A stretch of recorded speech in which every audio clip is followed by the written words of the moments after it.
The Andragogy Files, Unlocking the Art and the Science of Adult Learning.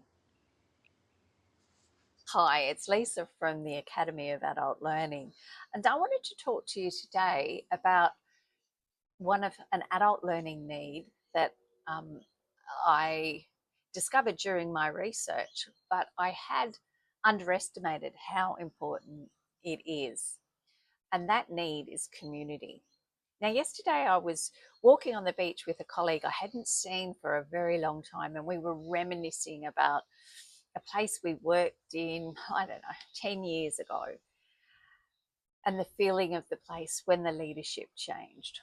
So, the original leader had a great way of developing community and letting adults employed in her care to make decisions and have some autonomy, but also the responsibility. I think the same is in adult learning. Adult learning is not a solitary activity, and it unfolds within this network of relationships. So, for educators, what does this mean? This means that we must prioritize human connection in our planning, in our implementation of the lessons, and in our assessments. I think, too, the next thing I wanted to talk about was giving feedback, because that's actually quite a priority for adult learners. It needs to be timely, as it does with children, but you can't wait until the end of the assessment to give feedback. That feedback needs to be given, you know, regularly and consistently throughout the unit, and it needs to be constructive.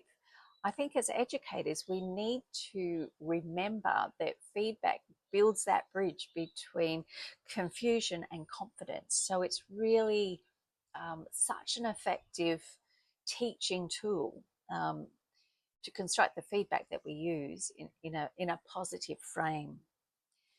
Because what we want to do is meet the need of balance in an adult learner's life, and recognize that adults come to the classroom with a whole life outside of this classroom and this program that they're learning.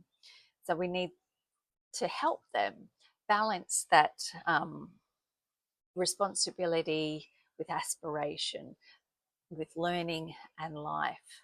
And I think that's really important, that as educators, we're mindful of that, and that should be reflected in our feedback. So, in order to prioritize human connections as educators, we need to design for collaboration within our classrooms, and whether that's the online or face to face. Learners need to collaborate. They need to build these networks of relationships which support them in their learning. That peer to peer relationship is crucial for adult learners. And really important to find ways of doing that in the online platform as well. You want learners to talk outside the classroom. You want to build that connection with learners outside the classroom. So that's it. Adult learning is powerful when collaboration and connection support this human contact. Just keep that in the back of your head when you're planning, when you're implementing, and when you're assessing adult learners. Have a beautiful, beautiful week.